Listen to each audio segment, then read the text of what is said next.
بس رمضان کی سب سے بڑی تیاری کیا ہے کہ اپنے دلوں کو صاف کر لو پہلے سے، کہ جس دل میں نفرت ہو، بغض ہو، کسی کے لیے غصہ ہو، کسی کے لیے کیا کیا جذبے ہوں، دل صاف کرنا۔ ہمارے گھروں میں روزانہ جھاڑو ہوتا ہے، یہاں مدرسے میں روزانہ صفائی ہوتی کہ نہیں ہوتی؟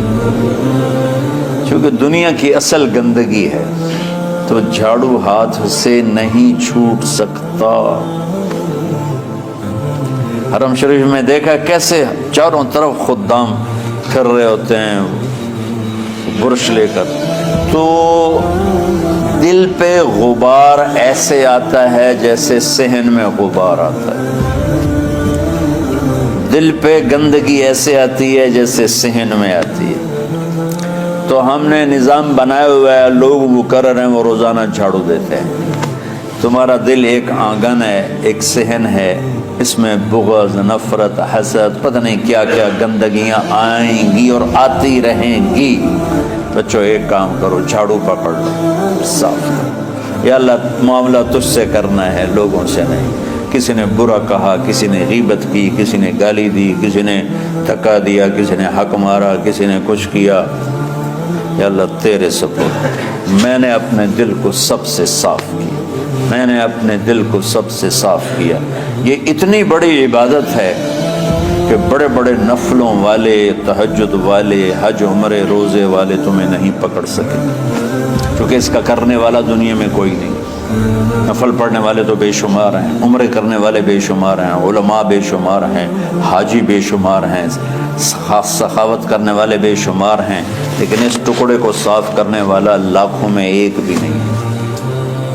مشکل کام آپ یہ سیکھیں، صاف کرو، صاف کرو، صاف کرو۔ یہ رمضان کی سب سے بڑی تیاری اور علم کو حاصل کرنے کی سب سے بڑی چابی ہے کہ اپنے دل کو کھلا کر لو۔ کوئی چیز خالی ہوگی تو کچھ آئے گا۔ جس دل میں بغض بھرا ہو، نفرت بھری ہو، حسد بھرا ہو، کینہ بھرا ہو، اس میں خاک آئے گا، اس میں تو علم کی ایک کرن بھی نہیں آئے گی۔ زبان سے چاہے جتنے مرضی موتی بکھیرے، دل اس کا اندھا ہوگا۔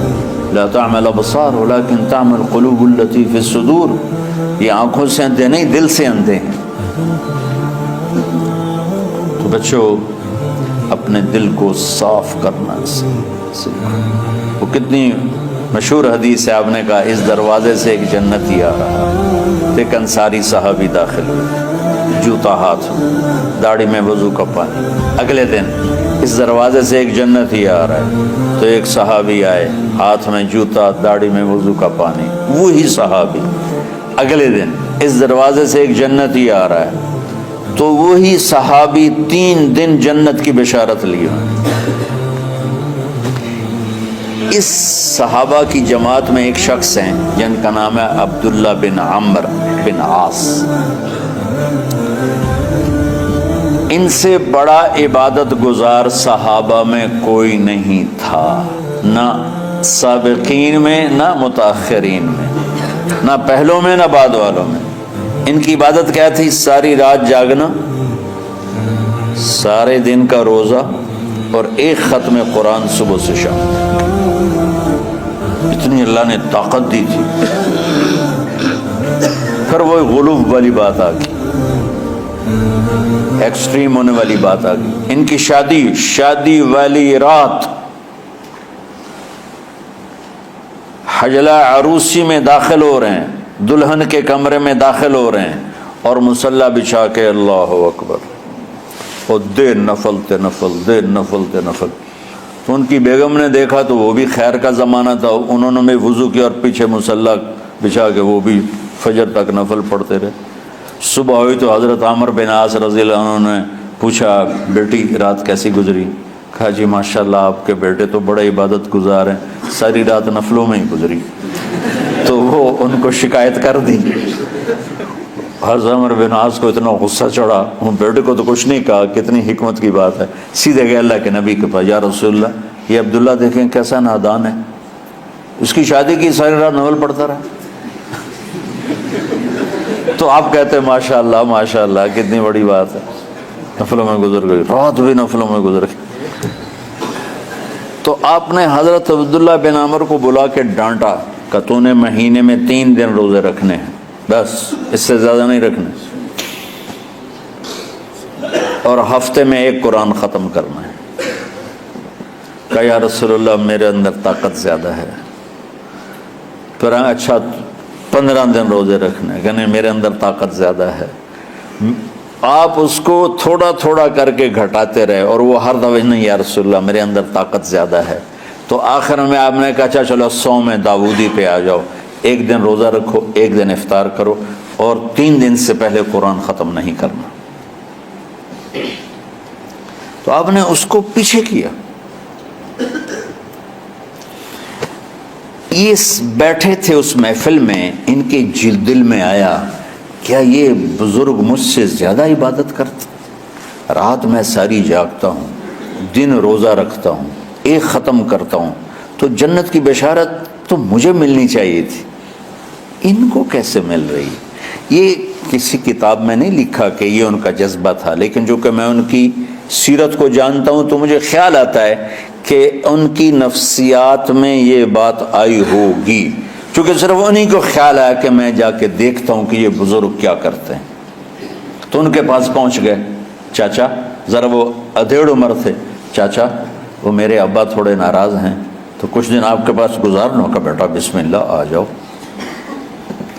اب رات ہوتے ہی عشاء کی نماز پڑھ کے انہوں نے جلدی سے چادر اوپر لی اور یوں سراغ کر کے ان چاچے کو دیکھنے لگے ایسے کر کہ اب یہ کیا ساری رات سجدہ کرے گا، اور ساری رات روتے روتے روتے روتے مسلح گلا ہو جائے گا، یا ساری رات رکوع کرے گا، ساری رات قیام کرے گا، ساری رات قرآن پڑھے گا، اس تصور سے یوں دیکھ رہے۔ اور وہ بزرگ صحابی تشریف لائے، سرانے پہ سر رکھا، اللہم بسمک اموت و احیا، ہو گئے۔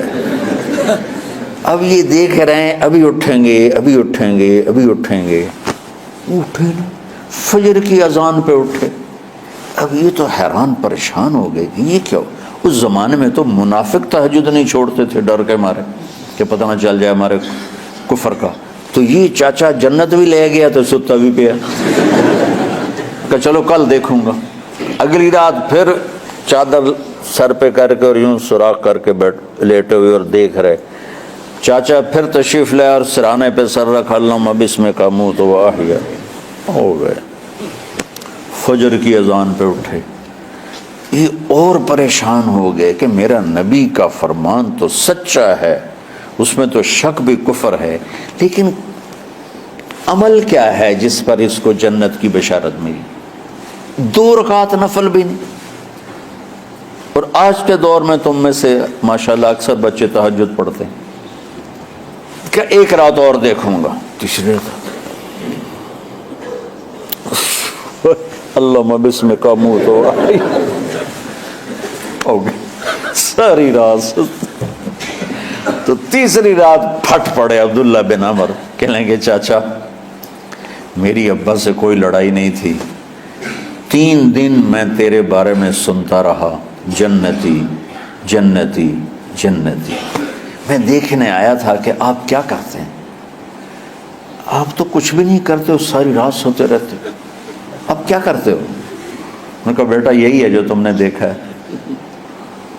اب ان کو سمجھ میں نہیں آ رہا کہ یہ جوڑ کیسے بٹھاؤں، ادھر جنت کی بشارت، ادھر ساری رات خراٹے، اب یہ اس میں جوڑ کیسے بٹھاؤں، کیونکہ نبی کی بات تو غلط ہو نہیں سکتی۔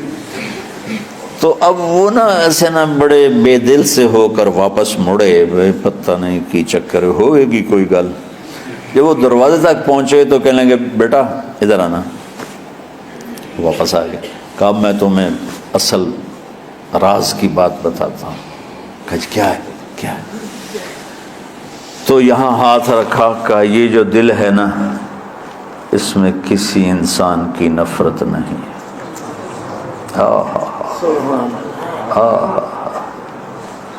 اور جب اللہ کسی کو رزق دیتا ہے، عزت دیتا ہے، مجھے کبھی حسد نہیں ہوا، مجھے خوشی ہوتی۔ تو عبداللہ بن عمر نے کہنا تھا ہاں یہ بات ہے، نہیں، انہوں نے کہا ہاذا ہوا، اچھل کے کہنے لگے ہاذا ہوا، ہاں ہاں ہاں ہاں یہی ہے یہی ہے یہی ہے۔ پھر کہنے لگے چاچا پر یہ میرے بس کا نہیں ہے، کون کرے گا یہ؟ اتنے بڑے آدمی ہو کر کہہ رہے ہیں کہ یہ میرے بس کا نہیں۔ تو بچوں، دنیا میں جنتی بننا ہے اور علم اللہ سے لینا ہے تو اسے صاف کر دو، سب کی نفرت سے۔ سب، اس نے مجھے یہ کیوں کہا، اس نے مجھے یوں کیوں دیکھا، اس نے میرے بارے میں یوں کیوں کہا، اس نے میرے بارے میں یہ کیوں لکھا۔ جس کی تعریف ہوتی میری کتنی برائی ہوتی، صرف تعریف تو نہیں ہوتی، بھرا پڑا سوشل میڈیا مجھے گالیاں دیں۔ اللہ کے فضل سے میرے دل میں ایک ذرے کے برابر کبھی کوئی منفی جذبہ نہیں آیا، آئے تو میں دھو کے صاف کر دیتا ہوں، یا اللہ میں نے اپنے دل کو صاف کیا، میرا معاملہ تیرے ساتھ ہے، کسی کے ساتھ نہیں۔ یہی آپ رمضان کی سب سے بڑی تیاری، علم کے حاصل کرنے کا سب سے بڑا ہتھیار آپ کو یہ نہیں کہ تمہیں کتابیں یاد ہو جائیں، تمہیں اشعار یاد ہو جائیں۔ تو ساری امت سے کہتا ہوں رمضان کا استقبال کرو، دلوں کو صاف کر کے، نفرتوں کو مٹا کے، مذہبی نفرت، دنیاوی نفرت، رشتوں کی نفرت، بول چال کی نفرت، سیاست کی نفرت، لین دین کی نفرت، ان سب سے اپنے دل کو صاف کرو تاکہ رمضان میں اللہ نے علم اتارا، اللہ تعالیٰ آپ کو علم عطا فرمائے، اور باقی لوگ جو عام دنیا میں زندگی گزار رہے ہیں ان کے دلوں میں اللہ رمضان کا نور اتارے اور اپنے اور ہدایت کا نور اتارے۔ یہ سب سے بڑی تیاری ہے اس کی۔ اور کسی سے گلہ ہے، غصہ ہے، ناراضگی ہے، کسی سے بولتے نہیں ہو، ابھی سے شعبان آ چکا ہے، آپ شعبان سے رمضان کی تیاری شروع فرما دیتے تھے، تو اس کی تیاری کیا ہے؟ وہ دلوں کو صاف کرو، معاف کرو، معافی مانگو، تمہارا قصور نہیں پھر بھی معافی مانگ لو، دلوں کو صاف کرو، اور اپنے اور اللہ سے سخاوت مانگو کہ اللہ کو سخی بھی پسند ہے اور صاف دل والا بھی پسند ہے۔